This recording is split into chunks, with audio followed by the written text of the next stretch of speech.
Hello नमस्कार मित्रों, Morli study पर आपका स्वागत है।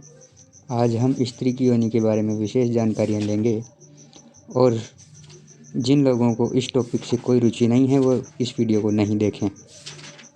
तो जैसा कि हम योनि को बाहर से देखते हैं तो ये ऐसी दिखाई देती है और ये जो इसकी चमड़ी होती है, ये बाहर वाली जो ऊपर उठी हुई चमड़ी होती है, ये स्किन एडिपस टिश्यू की बनी होती है। ठीक है, अब नेक्स्ट देखते हैं। इसके बाद जब हम इसे अंदर खोल के देखते हैं थोड़ा, तो ये जो पार्ट है ये वाला, ये तो ऊपर वाली चमड़ी हो गई जिसको हम लीबिया माइनोरा कहते हैं। इसके अंदर जो ये वाला छेद है इसे वजाइना कहते हैं, यानी मेन योनि यही है जो सेक्स के काम आती है। इसके ये जो नीचे वाला छेद है ये मल द्वार है, एनस कहते हैं। इसके ऊपर एक चने की जैसी आकृति होती है, इसको क्लिंटोरिस कहते हैं। और यहीं यूरेथ्रा यानी मूत्र मार्ग होता है। ये मूत्र मार्ग और योनि मार्ग अलग अलग होते हैं, ध्यान रहे। चलिए आगे बढ़ते हैं। और हमारे समाज में एक गलत परंपरा चल रही है, वो परंपरा है हाइमन के बारे में। कुछ लोग समझते हैं कि किसी लड़की को अगर पहले कभी सेक्स नहीं हुआ है तो जो है उसका प्रथम सेक्स के दौरान डिप्लोरेशन होगा। ऐसा बिल्कुल भी सत्य नहीं है। खेल कूद के दौरान या भाग दौड़ के दौरान ये झिल्ली टूट सकती है, ये रियल में ऐसी होती है, लेकिन टूट जाने के बाद ये ऐसी हो जाती है। तो ऐसी कोई बात नहीं है, ये किसी भी समय टूट सकती है। ऐसा कोई ज़रूरी नहीं है कि अगर ये झिल्ली अगर टूटी हुई है तो कोई महिला चरित्रहीन है, ऐसी कोई बात नहीं। तो आप समझदार व्यक्ति हैं, अब समझदारी से काम लेंगे। चलिए आगे बढ़ते हैं।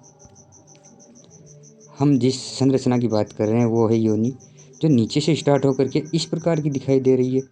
चलिए आगे बढ़ते हैं। अच्छा, इसको थोड़ा अंदर से खोल के देखते हैं तो ये योनि यहाँ से ऊपर की ओर जाती है इधर। अब और थोड़ा और आगे खोलते हैं। इसमें दो ग्लैंड्स होती है यहाँ नीचे, ये बार्थोलिन ग्लैंड होती है जो इस योनि को चिपचिपाहट प्रदान करती है, जो कि सेक्स और जो है प्रजनन के दौरान बहुत इंपॉर्टेंट होता है। चलिए और देखते हैं। इस योनि की बात करते हैं तो ये तो इसकी योनि हो गई जो सेक्स के दौरान काम आती है। इसके ऊपर का जो पार्ट है ये सर्विक्स पार्ट है, जहाँ शुक्राणु यानी स्पर्म छोड़ा जाता है। ये यहाँ से गर्भाशय में प्रवेश करता है। गर्भाशय से ये फैलोपियन ट्यूब में जाता है, जहाँ निषेचन हो जाता है।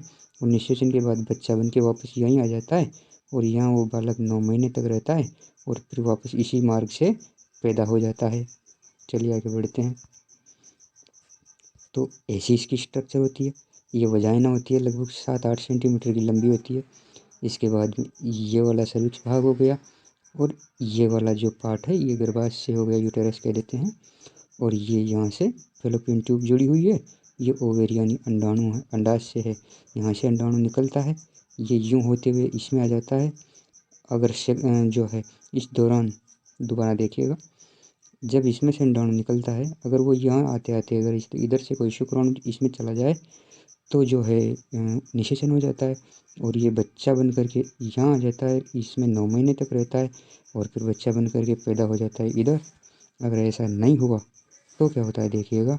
यदि ऐसा नहीं हुआ तो ये जो है अंडाणु, ये अंडाणु यहाँ से आ जाएगा और इन भित्तियों को तोड़ते हुए ब्लड के रूप में बाहर निकलता है, जिसे एमसीपीडिया मास्टरबेशन साइकिल कहते हैं।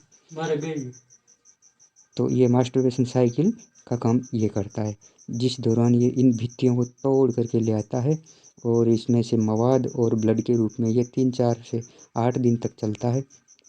ये प्रत्येक 28 दिन से 30 दिन के बीच में चलता रहता है। चलिए आगे बढ़ते हैं। योनि की मेनली साइज इस प्रकार से होती है, ये 7.5-8 सेंटीमीटर तो अपने सेक्स के काम आती है और फिर इसके बाद में जो है ये ऊपर टेढ़ी घूम जाती है, लगभग 45 डिग्री के आसपास कोण पे घूम जाती है। चलिए आगे बढ़ जाते हैं।